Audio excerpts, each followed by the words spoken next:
Hello there everyone, welcome back to our channel. In today's video, you are gonna see how to turn off active status on Messenger.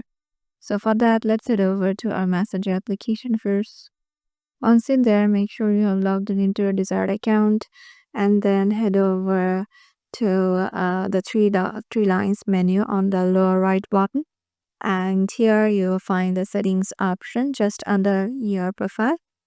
So scroll down and here you will find the active status in the profile section. So you have to go to this active status and you have to toggle it off. As you can see, I have turned it off already.